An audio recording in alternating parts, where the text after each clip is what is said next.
Now, I know I just made a video about the Denver Nuggets, and this series is kind of like proving everything I said is right about them, but I had to make a video. If you didn't know, Ayo Sumu just dropped 42 points, and even with Anthony Edwards and Dante DiVincenzo being ruled out, not playing the rest of the game, the Nuggets still lost to the Minnesota Timberwolves. Sorry.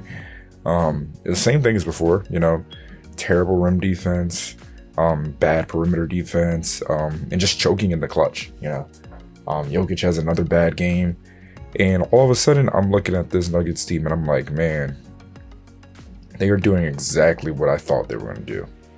And Anthony Edwards and Dante DiVincenzo aren't even there, the two starting guards for the team they're playing right now. One of who's the best player on this team, like very clearly. Right. And they were losing before, even when he was like still hurt and really wasn't playing at his best. So it's real concerning if I'm a Nuggets fan.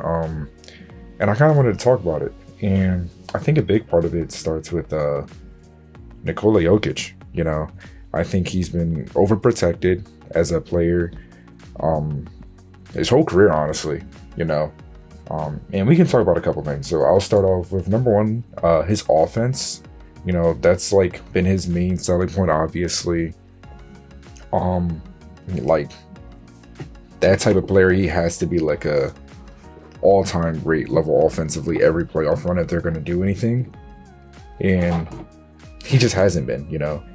Obviously he still has like the big counting stats, like those 30-point, 25-point, 20-point triple doubles, whatever, but when you look at it to it more deeper, the rebounds are mostly defensive. He's still one of the best rebounders in the league, so that's always going to be good for him. But his playmaking and his assists aren't really coming off of anything super spectacular. A lot of it's like a lot of like dribble handoffs and actions that aren't really reliant on him making like otherworldly passes or anything. And then especially gets really bad when you look at his scoring. His scoring gravity has been terrible, and it hasn't been good in a couple of years at this point. He's had real inconsistent stretches. And we're really seeing it in this Minnesota series. His three-point shooting hasn't been good since their finals run. He was shooting like 40% from three in that run. And then ever since then, he's been shooting like sub 30, I think.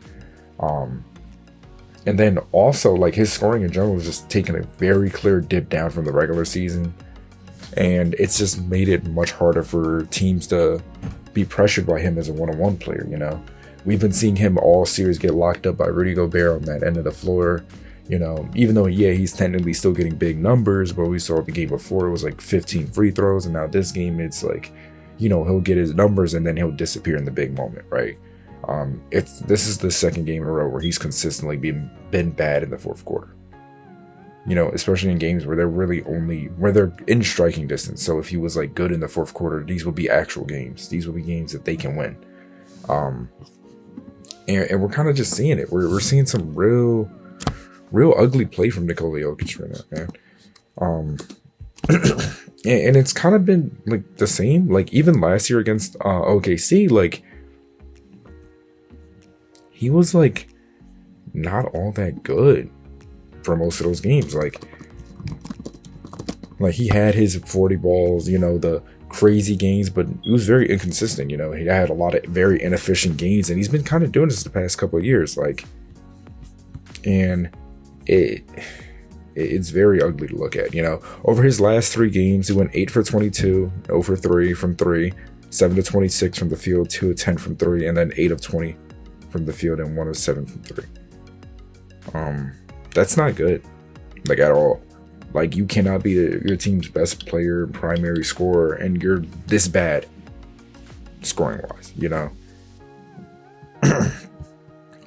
He's been terrible offensively. I don't want to say terrible offensively. He's still been good offensively, because if he's been terrible offensively, then he's just the worst player in the league.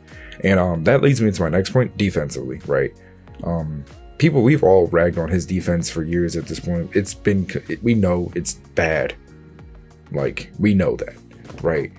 But I don't think people really talk about how bad his defense is, how much of a detriment that is to the Nuggets. I'm not going to sit here and say, oh yeah, he's the worst Nuggets player because of that, because he's not, obviously. Like, that whole team is full of a bunch of bad defenders.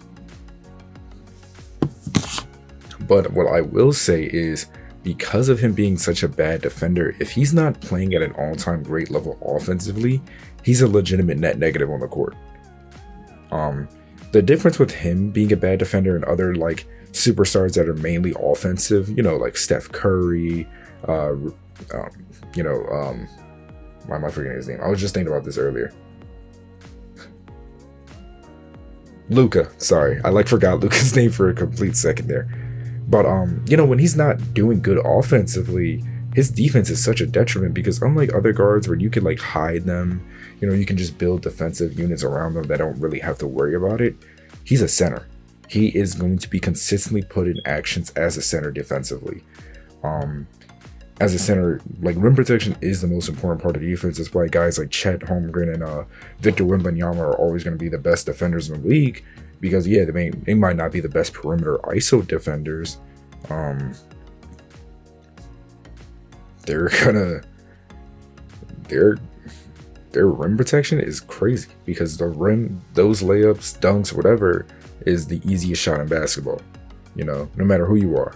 If you're not finishing good at the rim, 9 times out of 10, you're either not winning that series or you're not a good player, right?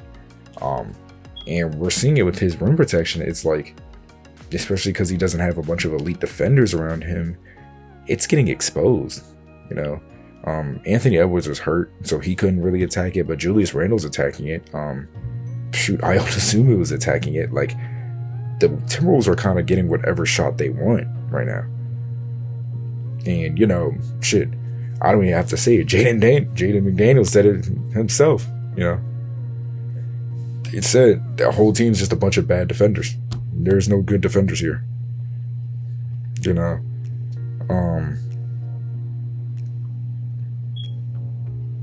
So yeah, it's really worrying if I'm a Nuggets fan, and it's kind of been proving my point about Jokic the past couple years.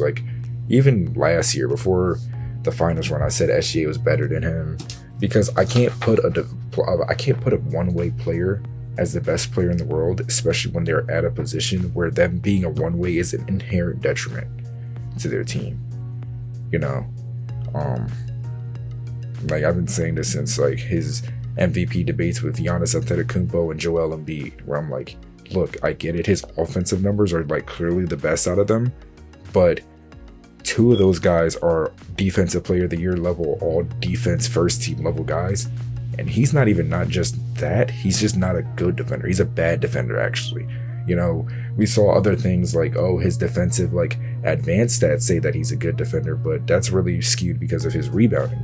He's a great rebounder. He's one of the best we've ever seen, and I would completely admit that skews his defensive numbers though. That doesn't make him a good defender. And you can watch it. He's not a good post up defender. He's not good against opposing really good centers, and he's also not a good rim protector, which is way more important. Rudy Gobert made a living and won 4 DPOYs because he was the best rim protector in the league for multiple years, and that anchored those Jazz defenses. That's anchoring this Timberwolves defense. Obviously, it's better now because he has good perimeter defenders and good help side defenders, but having a rim protector like that just completely transforms your defense, because there's not much you can do when you funnel your guards down there. So yeah, it's really big on him, watching this. I remember I saw him throw away 3 different passes in the clutch. He can't shoot. He's just not a good 3-point shooter in the playoffs, so it's just not a good sense of offense. And then it seemed like he showed the most fight on the court when he ran down to attack Jaden McDaniels, right? And I'll put that in another video. I feel like that's I'll say it here, that I feel like it's a low-key a race thing, and it goes to him and his brothers. It's man, if this was a black player, they'd be looked at completely different, right? Let this have been a Ja Morant. This would have been the biggest story on the planet for the next week. So yeah, I spend a lot of time talking about Nikola Jokic, as I should, because he is this team's best player. This team will live and die by him. But I also wanted to talk about the Nuggets in general. I think they were really overrated coming into this season. Everybody was talking about how this is the best Nuggets team of the Jokic era, how they were this good and that good. And honestly, I said this in a couple videos now. I look at a lot of this unit, especially this bench unit, and I think they are not even borderline unplayable. I think they are just unplayable in the playoffs, period. Which is crazy to say, but I don't think I'm wrong about that. Like at all. Like I don't think they're that good.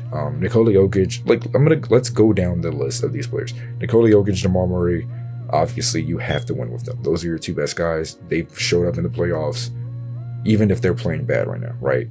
Aaron Gordon, he's getting to a point where it's like his health is getting to a issue, you know, where it's like, yeah, he's good when he's healthy, but is he gonna be healthy? Peyton Watson, probably the third best player, honestly, with Aaron Gordon's injuries, but he's hurt too, so it's like there's not much they can do with him right now. I think he's great for them though, but he also might get outpriced out of them because they decided to pay this next guy, Christian Brown, $125 million. He's terrible. He is. And when you look at his contract and you look at the position that he's in, I think he's one of the worst players in the league. I've said this before in other videos, shoot on Dorm Talks, on my stuff. He's not good. Like, he's not a good shooter. His defense is overrated. He's a good athlete and he's a good lob threat, but that's about it. You know, he's just not good enough to command not only that much money, but a starting role. You know, like this is the dynasty starts after you type of player. Like I feel bad saying that, but I'm just like I'm not entertaining somebody that's like that bad. Next, Cam Johnson. Come on, man. He is very clearly a much worse player than Michael Porter Jr. So when people were acting like they just upgraded, even though they had to attach a pick to get him, like I didn't understand it. He's supposed to be like some elite 3-point shooter, but he hasn't really shot that well from 3 this series. Like at all.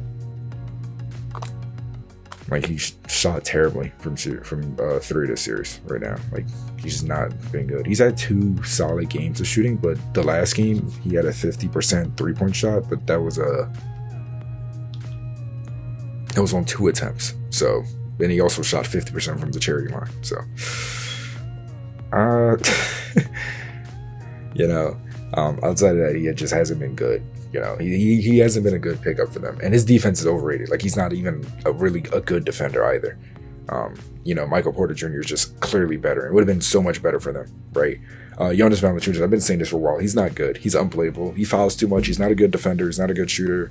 Like he's a solid rebounder, but that's about it. He's not really a good player. Like he's one of those centers that like they're practically unplayable, right? Like I think he's been massively overrated. Honestly, I'm gonna be real. I really do think like DeAndre Jordan, that version they had, was better than him because at least he was a better defender, right? It's not saying a lot though. Who's next? Julian Strawther. Yeah, he's been solid in the minutes. I can't even say he's been solid. He doesn't really get minutes much. He doesn't get many minutes at all. So it's not like he's doing much. You know, and even when he hasn't been like super impressive. Right, so yeah, he's not really impressive. He's not been getting minutes, and he's not been good with those minutes anyways. So nothing to write home about. Spencer Jones has been a solid pickup for them. You know what I'm saying? Especially considering they got him for nothing. He's been like their best defender with Aaron Gordon out, but that's also not saying anything because his team has no good defenders outside of those two anyways. So yeah, he's nothing impressive either. Like he shouldn't be getting as many minutes as he does, but he has to because this team isn't good. Bruce Brown has been disappointing for them this season, and I also thought like it kind of made sense anyways.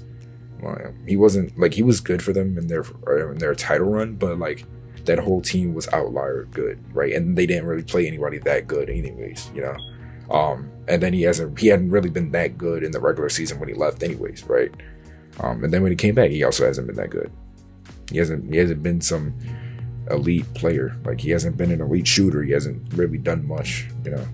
I remember a lot of Nuggets fans talking about him like as a great what is it? He's like a great playmaker, but he's really not that either. So he's just kind of there, you know. Like he's good. I guess he's good bench depth, but that's about it.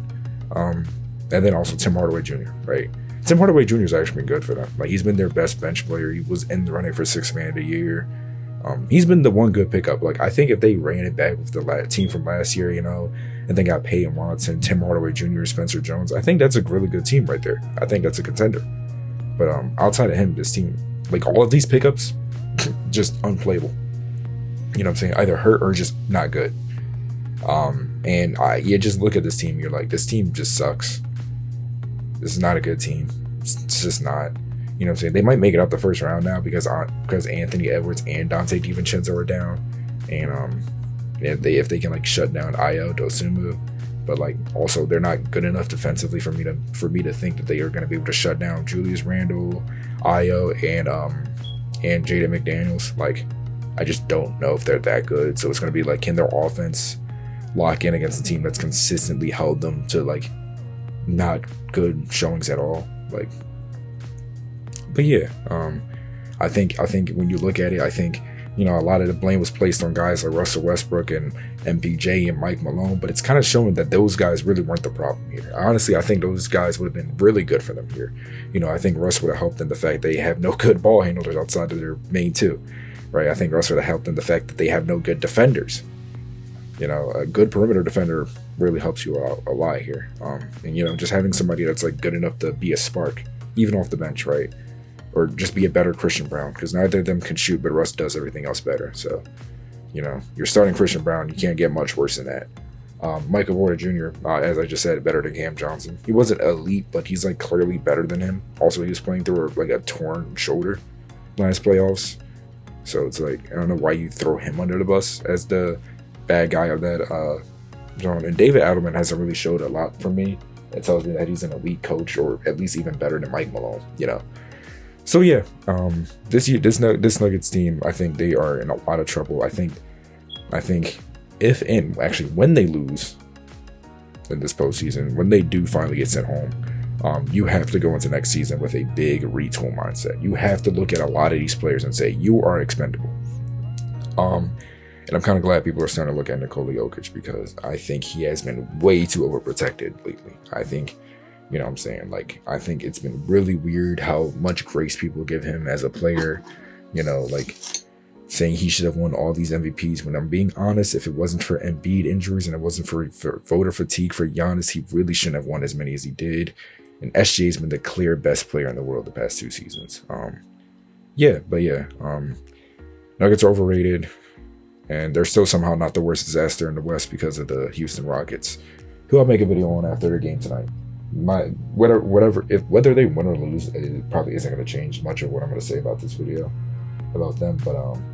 But yeah, thank you guys for watching or listening. And I'll see y'all next time. Peace out.